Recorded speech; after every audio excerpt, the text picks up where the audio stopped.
Alors, aujourd'hui, je vous parle d'un changement qui est en train de redessiner la visibilité des entreprises.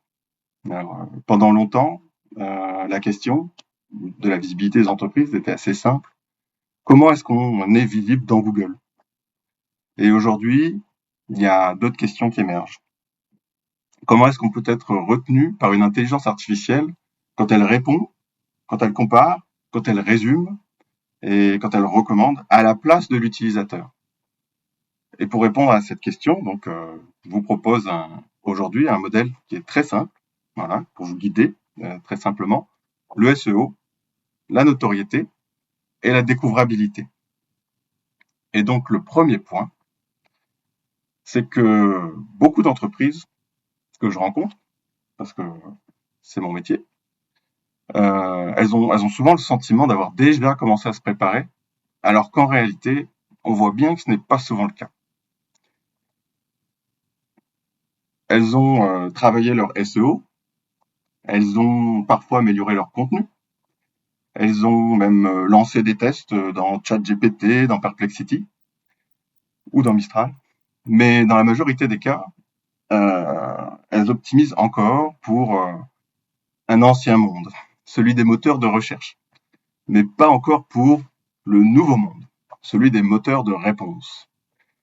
Et pendant que ces entreprises se pensent prêtes, eh bien, d'autres entreprises commencent, elles, à construire une vraie barrière concurrentielle structurelle. Pourquoi? Eh bien, parce que un nouveau point d'entrée est en train de s'imposer dans le parcours client de découverte, de comparaison et d'achat. Voilà. Alors, ce dont on parle ici n'est pas marginal, hein. ChatGPT, Gemini, Copilot, Perplexity et tous les autres, hein. Je ne vais pas vous endormir avec la liste. Les assistants shopping aussi, qui permettent d'aider les gens à trouver et acheter des produits. Les agents conversationnels, les comparateurs intelligents qui utilisent l'IA. Et ben, tout ça, maintenant, ce sont des points d'entrée vers l'information, vers la comparaison et de plus en plus vers l'achat. Et ce ne sont plus seulement des outils qu'on va tester par curiosité. En fait, ces outils-là deviennent progressivement des interfaces d'accès à vos entreprises. Et ce sont les nouveaux canaux d'acquisition des entreprises. Et ces nouveaux canaux, ils changent quelque chose de très profond. Ce n'est plus le client qui cherche, qui compare, qui choisit. C'est l'intelligence artificielle qui va le faire pour lui. Alors, pendant longtemps, voilà, le parcours était simple, hein.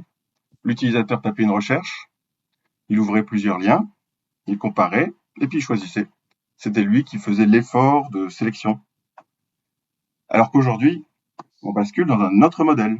L'utilisateur formule une question, un prompt, et puis c'est l'intelligence artificielle qui recherche, compare, filtre, résume et formule une recommandation.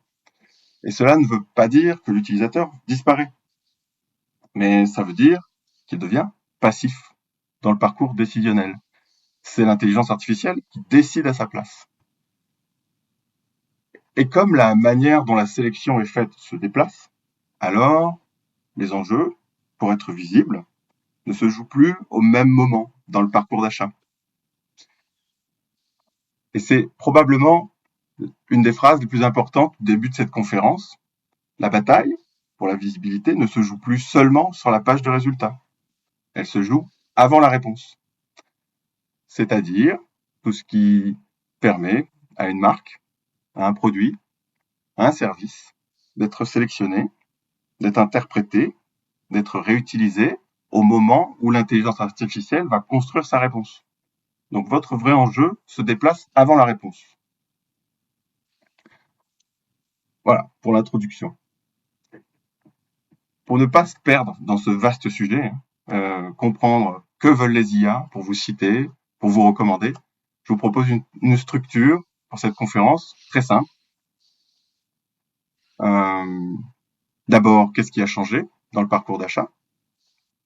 Ensuite, pourquoi les pratiques habituelles de visibilité en ligne ne suffisent plus aujourd'hui? Enfin, qu'est-ce que les IA regardent, comprennent réellement lorsqu'elles vont sur votre site, lorsqu'elles discutent avec vos clients, dans les agents conversationnels.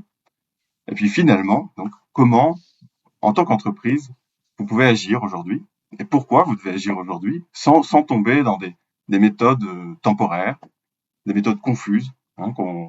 Donc l'idée, là, c'est pas de vous faire un laïus fondamental sur le fonctionnement des IA. L'idée, c'est de vous donner des points de repère clairs pour vous comprendre concrètement les mécanismes à l'œuvre et comment vous pouvez en tirer profit facilement.